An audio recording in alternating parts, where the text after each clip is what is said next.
This is Keon, and you're tuned into Something to Talk About, where we talk news, politics, and how it really affects people's lives. Let's get into it.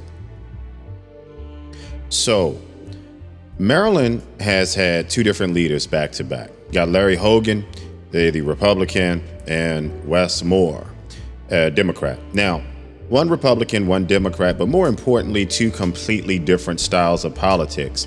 And I'm going to give you the rundown from a libertarian perspective, so I don't really have either side as far as a bias goes. So let's tell it like it is.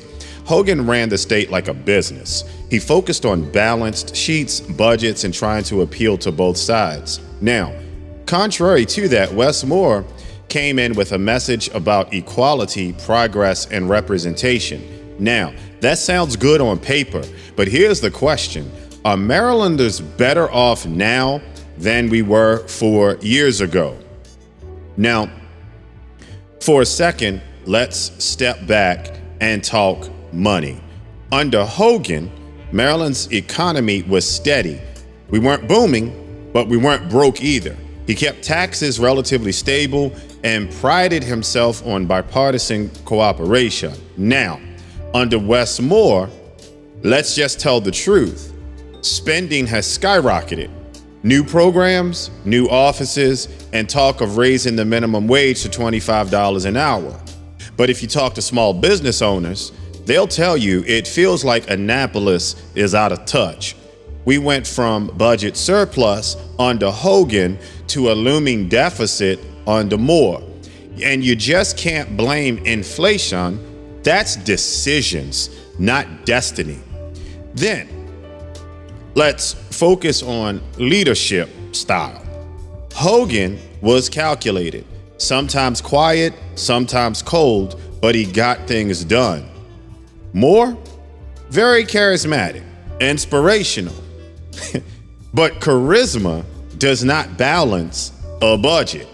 And when people start questioning how state funds are being used or why projects get announced with big speeches but little follow through, well, again, that's not leadership. That's marketing. So a lot of people are just staying on the surface, what's going on, but I want to pick this thing apart. And let me deal with some specifics, if you are okay with that. One of the major reported issues under Moore is budget and fiscal stress. We have beat that like a dead horse. But let's talk about the specifics of why people are saying that. Now, Maryland has lost its long-standing AAA bond rating from Moody's Investor Services. We've been downgraded to an AA1, citing economic underperformance, high fixed cost, and vulnerability to federal employment shifts, okay? The state's projected budget gap is expanding, and a recent projection showed that the budget shortfall for 2026 is growing to at least, y'all ready for this, $3.2 billion, up from other estimates. That's a lot of money, y'all. Polls reveal widespread resistance to proposed tax increases amongst Maryland residents, and in one survey, only 17% supported an income tax raise to address the deficit, 76% opposed it. So what could Hogan have done differently? Well, during Hogan's term, he emphasized fiscal discipline, tax relief, and building reserves. For example, his budget commentary referenced a projected $2.5 billion surplus in a strong rainy day fund. Now, if one were to suggest what he could have done better, it might include ensuring structural savings, not just one-time surpluses, and funding commitments that survive transitions to avoid successors facing large unplanned gaps. But that does not let Wes Moore off the hook. So another huge issue is education reform and funding under Moore. Now, the reform plan, the blueprint for Maryland's future, was a large commitment of state and local resources to public education. Now, under Moore proposed cuts to parts of the blueprint, freezing investments in community schools, delaying collaborative teacher planning time as a way to manage budget pressure. Now, some of Moore's priority bills failed in the legislature, including bills tied to education and housing. Now, what could Hogan have done different in his term to affect that? Hogan had previously warned about the cost of fully funding the blueprint reforms without dedicated revenue sources, calling it a cost prohibitive and fiscally irresponsible matter early on. Now, hence, what Hogan might have done better: tie large reform commitments like blueprint to long-term funding plans and build a contingency for unexpected downturns or federal changes. Now, let's move on to a different point. Public safety and infrastructure under Wes Moore. Now, a report challenged public safety and infrastructure under Moore because he signed legislation to create a statewide center for firearm violence prevention. Let's use that for an example, and other juvenile justice reforms. However, critics often say his administration's actions on gun traffickers, large volume gun dealers, and generating results in violent crime reduction have been way less robust than needed. So what Hogan could have done different: Hogan emphasized pro-jobs, pro-business agenda, and made infrastructure a priority. For example, his budgets did include large amounts for roads, bridges, and transit improvements. What he might have done better: build longer-term structural plans for public safety that anticipated emerging threats like gun violence trends, and then link infrastructure spending with public safety stability efforts. Could he have done it? Yes. Would it have gone through? Probably not. Does it take Moore off the hook? Nope, not at all. Then there is this other issue. Issue number 4 here is the reliance on federal employment and economic diversification. Now, Moore's term is framed by concern that Maryland's economy remains heavily dependent on federal jobs and funding. For instance, Moody's cited Maryland's vulnerability to federal employment shifts and grant cuts it was its downgrade. That's the reason why they did it. The reality is it was true. Where are we right now in this government shutdown? And now Maryland is scratching at the surface. Some critics note that Moore's proposed bills for economic development, like Decade Act, it failed to pass. What Hogan could have done differently: he frequently emphasized regulatory reform and making Maryland more business friendly, focusing on job creation outside purely federal dependency.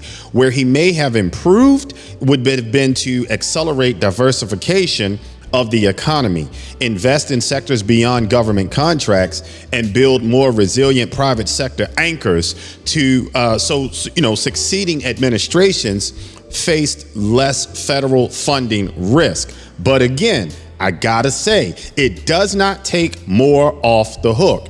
Issue number 5, communication, narrative, and implementation under Moore.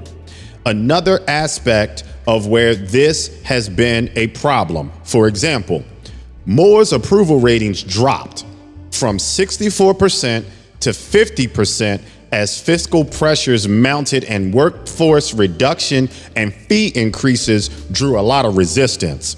Some of his major bills failed or were heavily amended in the legislature. What Hogan could have done different: Hogan communicated a message of fiscal discipline, tax relief, anti-waste during his tenure, and used bipartisan stance to build buy-in. Now, where he might have improved: stronger transparency about the structural cost liabilities, like long-term obligations, and more consistent communication about future risks to avoid successors inheriting surprises. The thing is, this wasn't a surprise. So, although I'm saying this and my research supports this in a way, Where does it shift any type of transparency onto the current administration? Like, why are they not being held accountable for that? I don't know. It doesn't absolve their accountability. And that's where I'm going with that. Now, let's put this all together and get on out of here. So what does this ultimately tell us? A few themes do emerge. Big policy requires funding, contingency, and structural thought, not just rhetoric. And that's what we're getting right now. Transition between administration does matter. One leader's surplus can become the next leader's deficit if assumptions erode. And that's exactly what Wes Moore did. Made assumptions, but Governor Hogan should have sat down and gave a more, detailed explanation if, and I say that if and only if Moore would have sat down and listened. Economic diversification and structural resilience matter, especially in states like Maryland, tied to Washington, D.C. federal employment. Implementation and public trust are as important as policy announcements. Please understand that. One can observe that Moore is dealing with several large structural challenges and pressures, and Hogan set certain foundations, but neither is without criticism. Understanding these issues will help us ask, how will Maryland build sustainable growth? How will it manage cuts and future obligations? Very important on this next gubernatorial cycle. Y'all, let's be upfront about something. This ain't about party or persona. It's about policy and how it plays out in people's lives. Maryland's government got some heavy lifting ahead. And I'm gonna tell you something right now. That boulder is heavy. I hope they can lift it. I'm Keon, and this has been Something to Talk About. Tune in Monday, Wednesday, Friday. We'll always stream at 7:30 a.m. We'll keep digging in as long as you keep sticking with us. Hit that like and subscribe, and I'll see you next time.